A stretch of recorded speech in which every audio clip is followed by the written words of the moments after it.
जय माँ काली।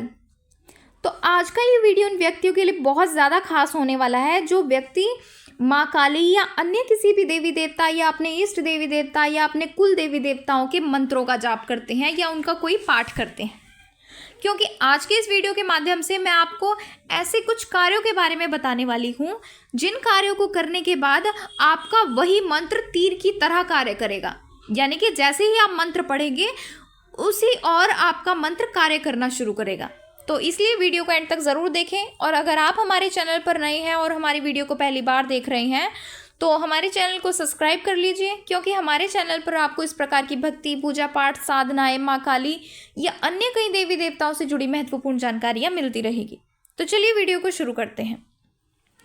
तो आप सबने अक्सर ऐसा देखा होगा कि जब आप किसी भक्त के पास जाते हैं या किसी साधक के पास जाते हैं और जब भी वो किसी मंत्र का जाप करते हैं या किसी मंत्र को पढ़कर किसी व्यक्ति के ऊपर फूंक मारते हैं या उसको जल अभिमंत्रित करके देते हैं या जैसे ही वो अपना मंत्र पढ़ते हैं तो उसी तरफ वो मंत्र अपना कार्य करना शुरू कर देता है।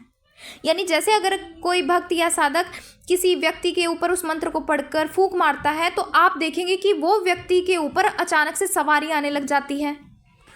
और कहीं ना कहीं आप भी यही सोचते होंगे कि आखिर ऐसा होता कैसे है। तो इससे पहले वाली वीडियो में मैंने आपको ये बताया है कि आप मंत्र से कैसे कार्य ले सकते हैं। आप उस वीडियो को देख सकते हैं कि आप भी किस प्रकार से उन मंत्रों के माध्यम से इस प्रकार के कार्य कर सकते हैं।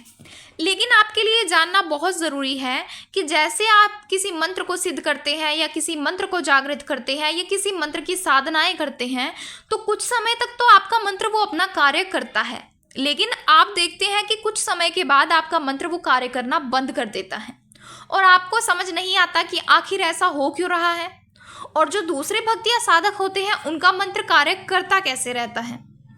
तो आज मैं आपको ऐसे 2 कार्यों के बारे में बताऊंगी। अगर आप उन कार्यों को करते हैं तो आपका मंत्र भी उसी तरह से कार्य करेगा जिस तरह से एक भक्त या साधक के मंत्र अपने कार्यों को करते हैं।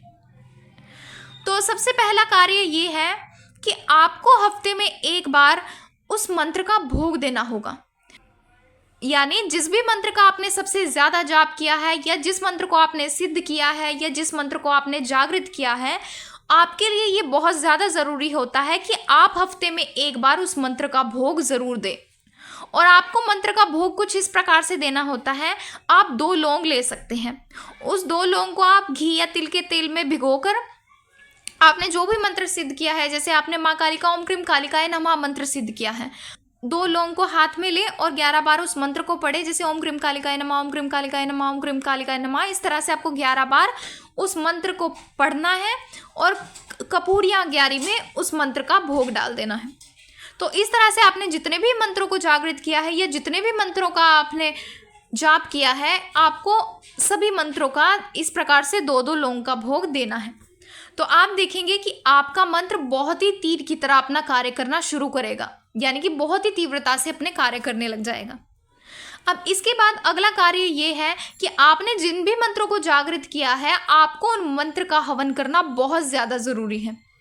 जैसे आप होली या दीपावली पर उन मंत्रों का हवन कर सकते हैं। यानी कि होली और दीपावली पे तो आपके लिए बहुत ही ज़्यादा ज़रूरी होता है कि जितने भी मंत्रों को आपने जागृत किया है या जितने भी मंत्रों को आपने जाप किया है, उस समय पर आपके लिए उन मंत्रों का हवन करना बहुत ही ज़्यादा ज़रूरी होता है।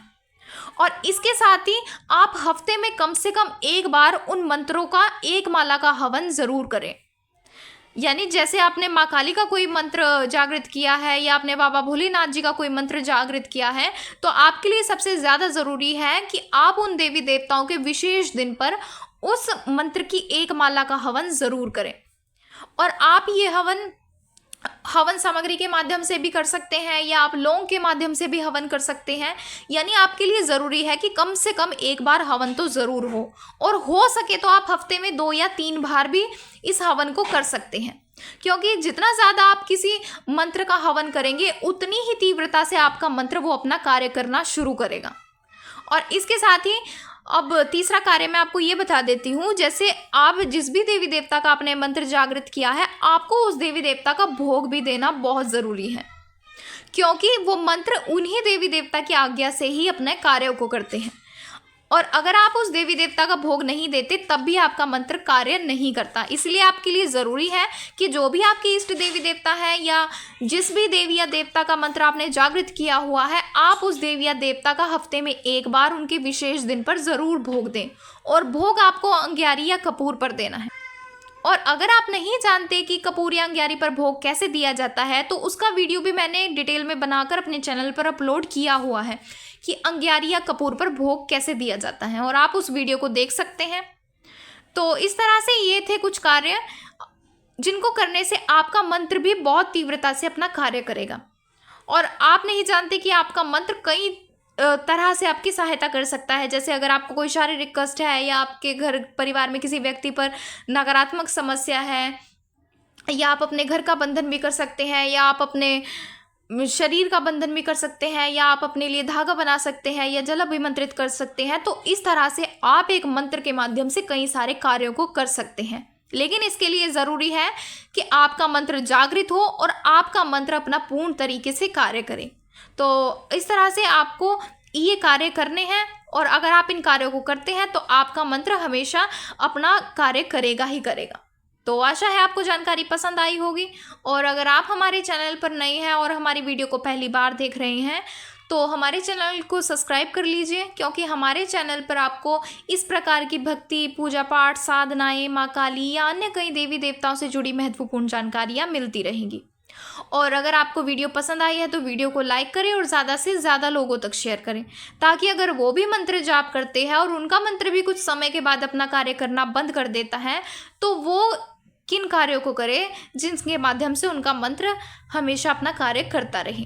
तो चलिए मिलते हैं अगले वीडियो में कुछ नई जानकारी के साथ। जय माँ काली।